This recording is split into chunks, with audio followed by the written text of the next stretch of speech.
I'm reminded of a story I heard where a gentleman, I think it was George Foreman actually, had several children and he named them all George.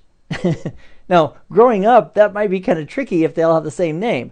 Well, in an OSPF routing environment where we have multiple routers, we've enabled OSPF on all of them, we have to have unique identifiers for each of them. They can't all have the same identifier. That would be tricky to keep track of who's who. So in OSPF, we use a feature called a RID, a Router Identifier, RID for short. In this video, I'd like to walk you through how that ID is chosen and how we can manipulate it if we need to control the router IDs that our OSPF routers are going to be using.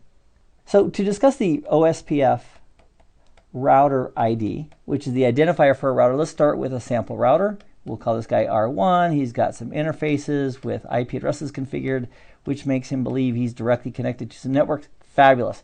If we want to enable OSPF, turn on the feature of OSPF dynamic routing on this device, one of the steps is to go into configuration mode and use the command router. So I'll put config T here. And that little triangle represents there's a space. So configure space terminal and then router space OSPF.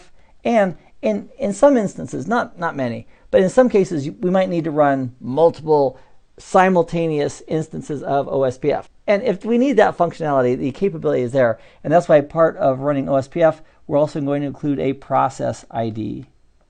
And for this router, R1, let's use process ID 1.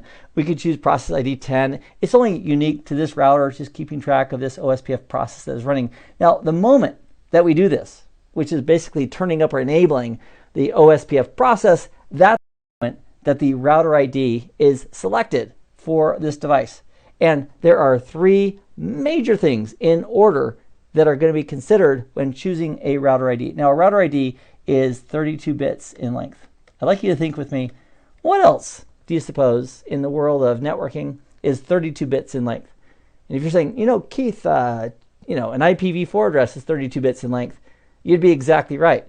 And in IP addresses, it's dotted decimal. So you have one number, a period, another number, a period, another number, a period, another number, a period. Well, it just so happens that we are going to use 32 bits, also represented in dotted decimal, as the router ID. So the router ID is going to look like an IP address. So the first option that the router uses when OSPF is brought up is to see if the router ID is configured.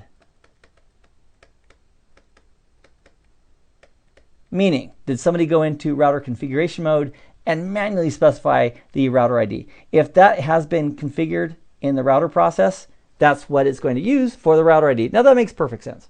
So, you configure it to use this router ID. Let's say it's using 2.3.4.5. That's the router ID we want to use. That's the configured router ID. That's what it's going to use. But the question may come up, well, Keith, what if, and I'll put a line through this, what if we haven't configured a router ID? What's next in the pecking order to choose one?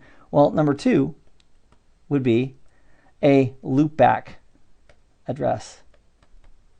And if you have more than one loopback address, it's going to be the loopback address with the highest IP. Let's imagine that R1 had 2 loopback interfaces. So loopback 0 had an address of 5.5.5.5, and loopback 1 had an address of 3.3.3.3.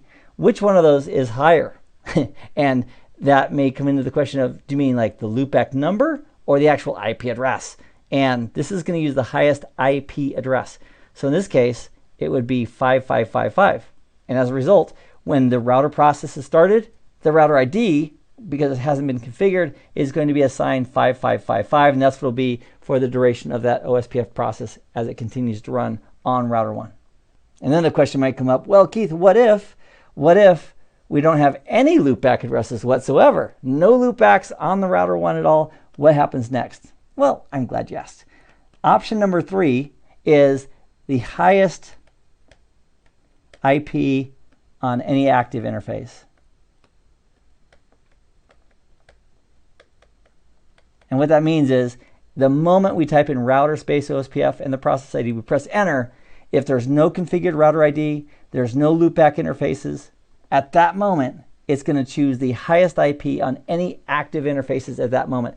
So if the highest IP address is 192.168.1.40, that will be the router ID for this routing process going forward until that routing process is, taken down or the router reboots, at which point it'll go through these 3 steps again, looking to assign a router ID. So to reinforce the concept of the router ID and how it's chosen, let's do a quick demonstration here on R1. We'll do a show IP OSPF, press enter. That represents that there is no OSPF running on this router yet. Good thing to check. We'll also do a show IP interface brief, just to see if we have any loopback interfaces, which we don't. And the highest IP address on any active interface is 10.13.0.1.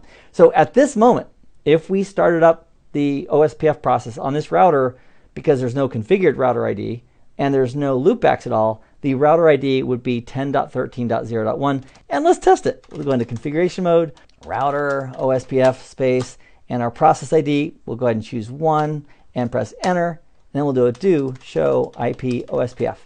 And that's going to show us information about the OSPF routing process, including, most importantly for this purpose, the router ID, which we're expecting to be 10.13.0.1 based on the process of elimination. So we'll press enter, and survey says routing process OSPF process ID 1 with an ID of 10.13.0.1. Boom, just like we expected. Now, if we had had a loopback address that was present when we started OSPF, it would have used that, and that's a simple test too. Let's create a loopback. So we'll go to interface loopback 0. We'll create this loopback interface. And let's use the address of 1111 with a 32-bit mask. Press enter. Now, if we did a show IP OSPF right now, it would still be the old router ID. That's because OSPF is already running. So let's shut down OSPF. We'll do a no router OSPF 1.